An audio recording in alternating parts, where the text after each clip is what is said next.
Apakah Anda memiliki keraguan tentang kebangkitan?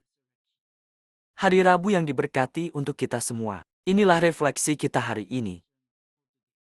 Holy Spirit, make my heart open to the Word of God. Make my heart open to goodness. Make my heart open to the beauty of God every day. Amen.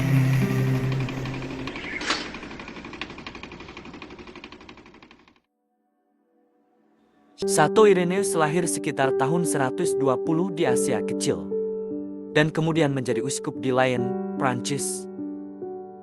Ia adalah seorang apologet, pujangga gereja, dan salah satu teolog Kristen terkemuka pada abad kedua.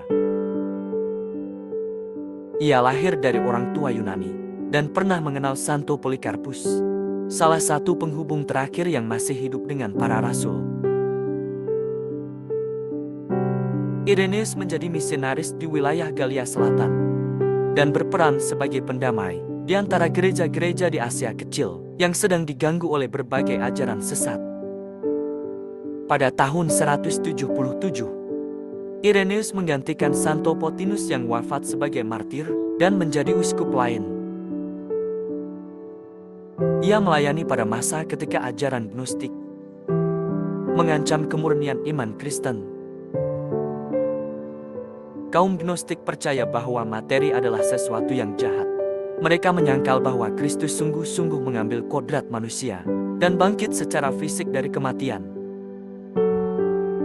Sebagai tanggapan, Ireneus menulis karya terkenalnya, Melawan Ajaran Sesat, di mana ia membela kemanusiaan sejati Kristus dan kebangkitannya dalam tubuh.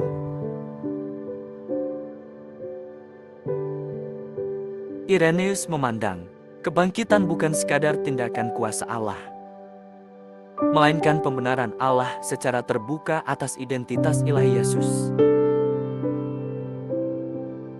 Ia menulis bahwa Yesus bangkit dalam tubuh manusia, agar ia dapat menunjukkan kebangkitan tubuh manusia.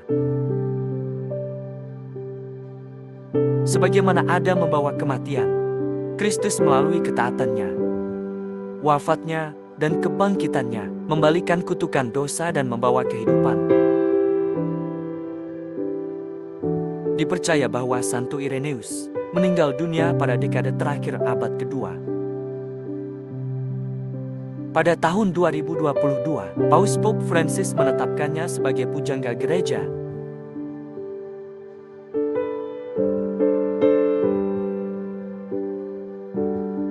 Dalam bacaan Injil hari ini, kita melihat Yesus dihadapkan pada sebuah pertanyaan jebakan dari kaum Saduki, sebuah kelompok Yahudi yang secara tegas menolak konsep kebangkitan. Alih-alih terjebak, Tuhan kita menunjukkan betapa tidak masuk akalnya teologi mereka dan meluruskan kesalahan mereka. Sebab apabila orang bangkit dari antara orang mati, mereka tidak kawin dan tidak dikawinkan, melainkan hidup seperti malaikat-malaikat di surga. Kebenaran sabda Yesus ini sungguh mengagumkan. Ia mengetahui seperti apa kehidupan setelah kebangkitan karena ia adalah Allah sendiri. Yesus menggambarkan keadaan mulia dari mereka yang dibangkitkan, suatu keadaan yang melampaui perkawinan, dan berbagai pertanyaan rumit tentang banyak pasangan dalam kehidupan sebelumnya. Di surga tidak akan ada lagi perkawinan, dan tidak ada lagi kekhawatiran mengenai suami atau istri di masa lalu. Namun, bukan berarti kasih akan berkurang. Sebaliknya, kita akan menjadi diri kita yang terbaik. Kita akan lebih layak untuk dikasihi dan lebih mampu mengasihi daripada sebelumnya.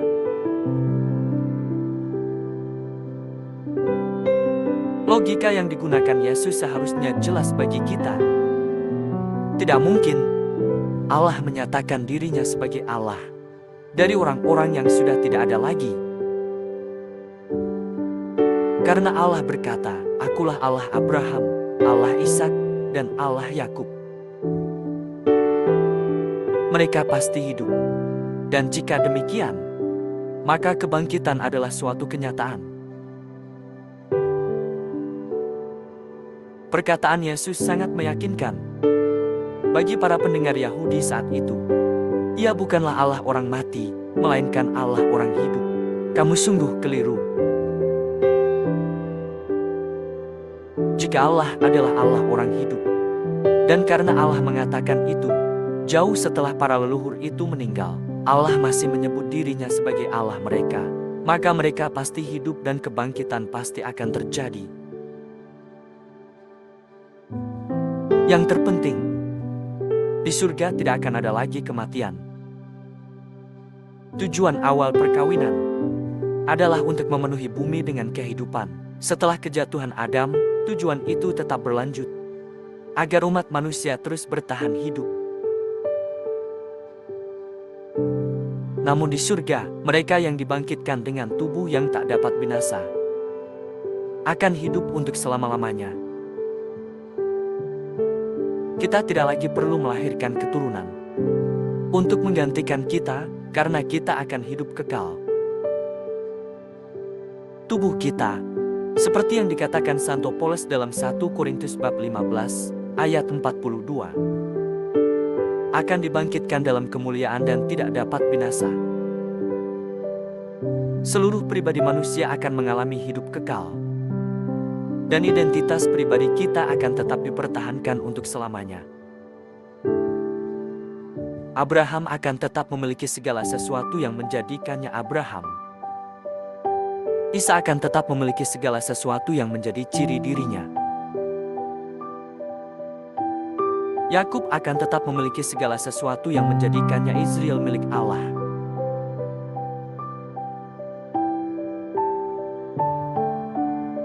Kubur tidak dapat menahan Yesus. Dan hakikat Allah sendiri menuntut adanya kebangkitan. Mereka yang berada di dalam Kristus, seperti Abraham, Ishak, Yakub, dan Santo Ireneus. Serta semoga juga Anda dan saya, suatu hari akan bangkit dari kubur, dengan tubuh yang dibangkitkan, dimuliakan, dan tidak dapat mati lagi. Marilah kita berdoa, dalam nama Bapa dan Putra, dan Roh Kudus. Amin. Bapa kami yang ada di surga, kami memuji dan bersyukur kepadamu atas anugerah kehidupan yang Engkau berikan saat ini. Tuntunlah langkah-langkahku agar aku hidup sesuai kehendak-Mu. Dan ketika perjalanan hidupku di dunia ini berakhir, aku percaya pada belas kasih-Mu untuk menyambutku ke dalam kerajaan surgawi-Mu untuk selama-lamanya. Kami memanjatkan semua doa dan harapan ini dalam nama Yesus yang kudus. Amin. Dalam nama Bapa dan Putra dan Roh Kudus. Amin.